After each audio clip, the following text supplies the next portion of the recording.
Summary of Maniac Magee by Jerry Spinelli.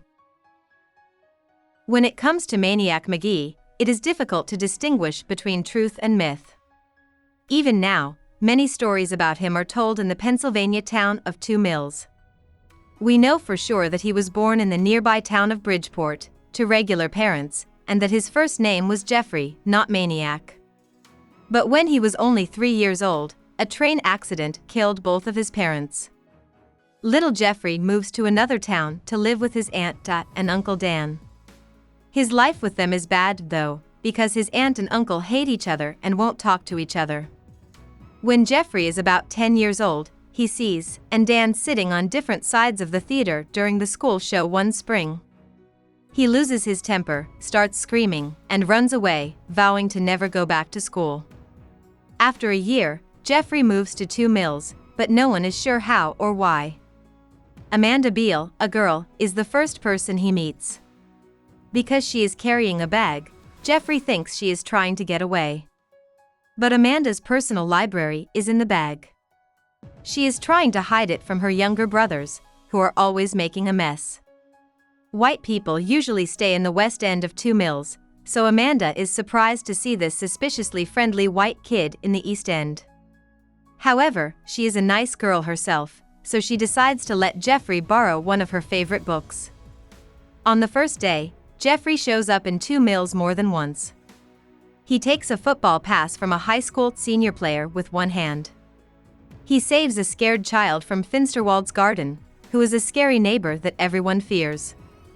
Even when giant John McNabb throws a frog instead of a ball, he hits multiple home runs against him. Not long after that, the kids of 2 Mills start calling Jeffrey Maniac Magee. McNabb and his group, the Cobras, decide to get back at Maniac, so one day they follow him into the East End.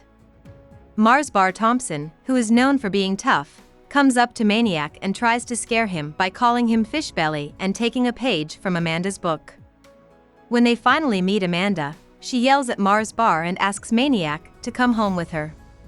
Maniac has a lot of fun playing with Hester and Lester, Amanda's younger brothers and sisters, and eating dinner with the whole family. When the Beals find out that Maniac is homeless, they invite him to stay right away. Maniac adjusts quickly to his new family. He likes to wear out little kids by untying their shoelace knots and helping them with other things around the house. He spends the summer playing football and other games with East End kids at the empty lot, and he wakes up early to borrow Amanda's books. He doesn't think of the people in East End as black or himself as white. One day, though, an old man makes fun of Maniac by calling him Whitey at a party in the neighborhood. He feels bad about what happened, and a few days later, someone writes Fishbelly go home on the Beals' house. Maniac almost leaves again, but Amanda thinks of a way to convince him to stay and get the whole town on his side. If he is able to untie the famous cobble's knot, which is a big knot of rope made famous by a pizza place on the corner, everyone will think he is a hero. He says he will try. Maniac works all day to untangle Cobble's knot, and when he does, the whole town celebrates. During the party, though, Amanda sees that the powder in the air is made out of pages from one of her favorite books. Maniac feels bad that he let people make fun of the Beals, so he leaves 2 Mills right away. Maniac tries to sleep in the buffalo pen at the Elmwood Park Zoo. He gets worn out and weak. Grayson, an old man who works in the park, finds him one day. Grayson gets Maniac food and clothes and gives him a place to stay in the band shell's baseball equipment room. Gradually, Maniac gets Grayson to tell him about how he once wanted to play baseball in the major league. He finds out that Grayson spent years throwing in the minor leagues, but that his dreams were shattered when he played a bad game in front of a talent scout. He has only had dead-end jobs since he quit baseball. Grayson doesn't know how to read, which Maniac finds out one day. They buy some picture books and a whiteboard, and then Maniac starts helping Grayson with his schoolwork. Grayson reads The Little Engine That Could on his own in a few weeks. Even though he will never play baseball professionally, Grayson is proud of himself for the first time in a long time. He and Maniac have a happy Thanksgiving and Christmas together, and Maniac feels like he's finally home. But Grayson dies quietly of old age a few days after Christmas. When Maniac lost his parents again, he was very sad and ran away. After being homeless for a while, Maniac moves into a model house in the Valley Forge Historic Park, where he plans to die of cold or hunger. But a few days later, Piper and Russell, two little boys, wake him up. The boys are trying to get to Mexico on their own. Maniac gets them to go back to 2 Mills by saying he will show them a faster way to get to Mexico. But when they get to town, Maniac finds out that the boys are the younger brothers of Giant John McNabb. Giant John lets Maniac stay at the McNabbs after he helps him save face by saying he threw a pitch that Maniac couldn't hit. Maniac finds out quickly that the McNabb house is full of trash and hasn't been taken care of. George, their father, is often drunk and rarely at home. He also has a lot of crazy ideas about how the enemy, the people of the East End, are going to come and take over. But Maniac stays because he feels he has to help Piper and Russell. He tries to get them to go to school by offering them pizza and heroic acts in return for going. The way they are determined to run away makes him think of himself. He also thinks of Hester and Lester Beale when he looks at the boys, but the McNabbs' home is not as safe as the Beales. Maniac tries to get Mars Bar Thompson to go to Piper's birthday party. He realizes that some racial hatred comes from not knowing much about each other's lives.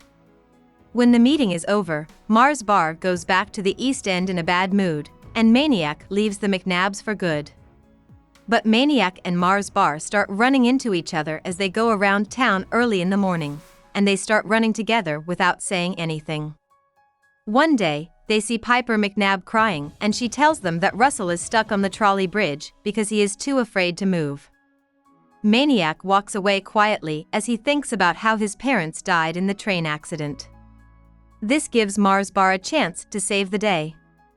A few days later, Mars Bar finds Maniac in the buffalo pen at the zoo, where he had run away. Maniac tells Mars Bar about what happened when his parents died. Mars Bar asks Maniac to stay at his house. When Maniac says no, Mars Bar calls Amanda. Amanda jumps into the buffalo pen and yells at Maniac until he laughs for the first time in a long time and decides to go with Amanda. When he hears Amanda complain, he knows it's finally time to go home. About the author. Spinelli was born in the Pennsylvania town of Norristown. Jerry Spinelli wanted to be a cowboy or a professional baseball player when he was young. But when his song about a title football game was published in a local paper when he was in high school, he realized that writing might be a good way to make a living. He went to Gettysburg College and majored in English. He also took writing classes at Johns Hopkins University. After writing 4 novels for adults that were never published, he found his way again by chance when one of his stories caught the attention of a publisher for children's books. So, Space Station 7th Grade came out in 1982, and Spinelli stopped writing for adults after that. The Newbery Medal was given to Maniac Magee in 1990. Spinelli lives in Phoenixville, Pennsylvania. He and his wife, Eileen, had 6 kids, and now they have more than 20 grandkids. Hope we summarized it fully and you liked it. Please hit the like button and subscribe to our channel so that we are motivated to create more videos.